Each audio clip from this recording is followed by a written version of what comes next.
안녕하세요 여러분, 싱터뷰입니다. 정신없는 하루를 보내고 발걸음을 재촉하며 싱가포르 국립도서관의 조용한 코너에 앉아 아이패드를 켭니다. 사람들 속에서 분주하게 일하다 보면 시간 가는 줄도 모르는데 집으로 돌아가는 길은 어찌나 무거운지 마음마저 차분해집니다. 싱가포르에 갓 정착한 초창기 시절, 일을 끝내고 집으로 들어가는 길이면 칠흑과 같은 어두운 밤이 깔리고 홀로 텅 빈 방 안에 들어가면 개미 숨소리도 들리지 않을 적막함이 기다리고 있었습니다. 순간 홀로 침울해지고 한국으로 돌아가고 싶다는 생각이 심장 깊은 곳에서 요동을 칩니다. 이 감정을 어떻게 정의할까 고민하자면 바로 외로움입니다. 고독이겠죠. 사람들이 말하길 스트레스는 만병의 근원이기에 스트레스를 잘 관리해야 한다고 합니다.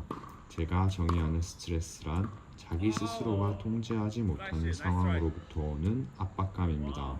되짚어보면 외로움에서 오는 스트레스는 상당히 무섭습니다. 사람이 외로움에 처하게 되면 왜 내 주변엔 나에게 관심을 가져다 주는 사람이 없지? 왜 나를 사랑해주는 사람이 없지? 스스로 자책을 하게 됩니다. 그 자책의 고리를 끊지 못하면 우울해지며 자칫 생명에 위협을 주는 상황에 놓일 때도 있습니다. 또 외로움을 잘못 관리하면 다른 무언가에 중독이 될 수 있기 때문에 주의를 해야 합니다. 외로움을 잊기 위해 불필요한 약속을 계속 찾게 되거나 일순간의 자극을 돋아줄 무언가를 계속 찾게 됩니다. 가령 게임이나 불법적인 약물이 될 수도 있습니다. 그리고 그 시간이 길어지고 반복이 되면 중독이 되고 이후엔 걷잡을 수 없게 될 수도 있습니다. 그만큼 외로움이란 감정은 무섭습니다. 그렇다면 이 지독한 외로움을 어떻게 극복을 해야 할까요? 아니, 어떻게 효율적인 자양분으로 바꿔 더 나은 나로 만들 수 있을까 고민해 보았습니다. 지피지기면 백전불태. 먼저 외로움이라는 감정 자체를 인간의 본능으로 인정을 한 것입니다. 인간은 사회적인 동물로 사람들 무리에서 서로 도와가며 함께 지내야 하며 그렇지 못할 경우 외로움을 느낍니다. 심지어 사람들 사이에 속해 있음에도 소통이 없거나 마음이 맞는 사람이 없을 경우 외로움을 느낍니다. 나아가 인간은 나이가 들면 들수록 자연스레 더 외로움을 느끼게 됩니다. 즉, 인간의 외로움이란 감정은 사람의 본능과도 같은 겁니다. 이것은 기쁨, 슬픔, 행복, 안타까움과 같이 일시적인 감정일 뿐이고 상황이 바뀌면 우리가 충분히 통제가 가능한 것으로 정의를 하는 것입니다. 외로움을 하나의 통제 가능한 감정으로 인정을 하고 나면 한 가지 질문을 던지게 됩니다. 그렇다면 나는 지금 왜 외로운 것인가?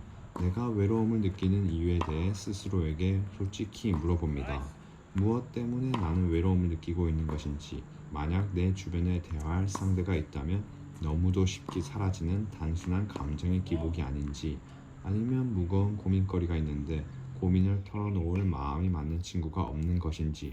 사실 되돌아보면 우리가 불쑥 느끼는 미래에 대한 막연한 두려움, 끝이 없을 것만 같던 외로움은 대부분 시간이 지나면 차츰 나아지는 일시적인 감정 기복이 많았던 것 같습니다. 그렇기 때문에 내가 지금 느끼고 있는 이 감정이 무엇인지, 무엇으로부터 발생이 된 것인지에 대해 스스로 질문을 해보아야 합니다. 그리고 나서 어떻게 이 외로움을 극복해낼 수 있을까 고민해 봅니다. 외로움이라는 감정이 명확한 이유를 가지는 것에서부터 시작이 된 것이라면 그 원인을 해결하는 것에 시간을 쏟아야 할 것이며, 만약 일시적인 감정 기복이라고 한다면 그 감정의 테두리 안에서 벗어나기 위해 시간을 쏟아야 합니다. 그리고 나서 어떻게 이 외로움을 극복해낼 수 있을까 고민해 봅니다. 외로움이라는 감정이 명확한 이유를 가진 것에서부터 시작이 된 것이라면 그 원인을 해결하는 것에 시간을 쏟아야 할 것이며, 만약 일시적인 감정 기복이라고 한다면 그 감정의 테두리 안에서 벗어나기 위해 시간을 쏟아야 합니다. 전자는 원인이 명확하기에 그 원인을 처리하면 되고, 후자의 경우 제가 경험했던 가장 효과적인 방법은 바로 제 스스로가 다른 생각을 하지 못하도록 부지런한 상태로 만드는 것입니다. 즉, 홀로 있는 시간에 감성적인 상태에 벗어나 가장 이성적이고 생산적인 활동으로 스스로를 진입시키는 것입니다.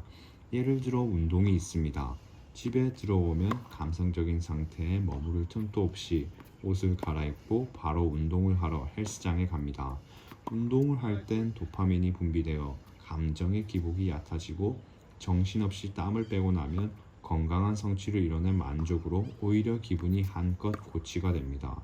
특히 저는 요즘 테니스에 푹 빠져 살고 있습니다. 테니스를 치게 되면 왜 강아지들이 날아오는 공을 보며 미쳐 날뛰는지 이해를 할 수 있을 것 같더라고요. 매섭게 날아오는 공을 시각적으로 쫓아내야 하며 그 공을 상대가 받기 어렵게 하기 위해 짧은 순간에 상대의 심리를 파악하고 빠르게 판단하며 공을 넘길 준비를 해야 합니다. 즉 연두색 자그마한 공과 코트 위에 있는 순간에는 외로움을 느낄 새도 없이 바쁘게 됩니다. 그리고 땀을 비 오듯이 흘리고 시원한 물에 샤워를 하고 나면 기분도 너무 상쾌해지고 오늘 하루도 무언가를 성취한 느낌을 주어 기쁜 마음으로 하루를 마무리할 수 있습니다. 물론 운동한 후 꿀잠은 덤입니다. 연구에 따르면 인간의 몸은 쓰지 않으면 몸이 급속도로 쇠약해진다고 합니다. 양로원의 어르신들이 아무것도 하지 않고 앉아만 있으면 노화가 훨씬 빨리 다가옵니다. 그렇기에 전문가들은 나이가 든 어르신에게도 소일거리가 있으면 적극적으로 추천을 합니다. 우린 뇌 또한 똑같습니다. 우리 뇌는 근육으로 이루어져 있기에 자극이 없다면 빠르게 쇠약해집니다. 그렇기 때문에 머리를 쓰는 일이든 몸을 움직이는 일이든 새로운 경험을 통해 꾸준히 스스로에게 자극을 주어야 합니다. 하지만 우리가 명심해야 할 것은 운동이나 독서와 같은 생산적인 활동, 즉 부지런함을 통해 외로움을 무한정 없앨 수는 없습니다. 인간은 사회적 동물이기 때문에 결국 사람을 만나고 교류를 하며 지낼 수밖에 없습니다. 고독이라는 시간을 통해 자신을 깊이 되돌아보고 성숙해 나아가며 어느 시점에는 자신과 뜻이 맞는 인연들을 만나고 교제를 하고 삶을 나누어 살아가야 합니다. 다만 제가 걱정하지 않는 이유는 내가 외로운 만큼 누군가도 외롭기 때문입니다.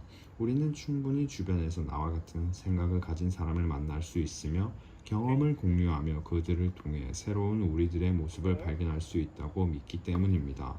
적절한 고독과 외로움의 시간을 통해 여러분들이 성숙한 삶의 태도를 갖추고 부지런한 삶으로 새로운 나와 나의 인연들을 찾아 더욱 풍성한 삶을 살아갈 수 있도록 깊이 기도하겠습니다. 그럼 오늘은 여기까지. 다음 영상에서 또 만나요. 안녕. 와우.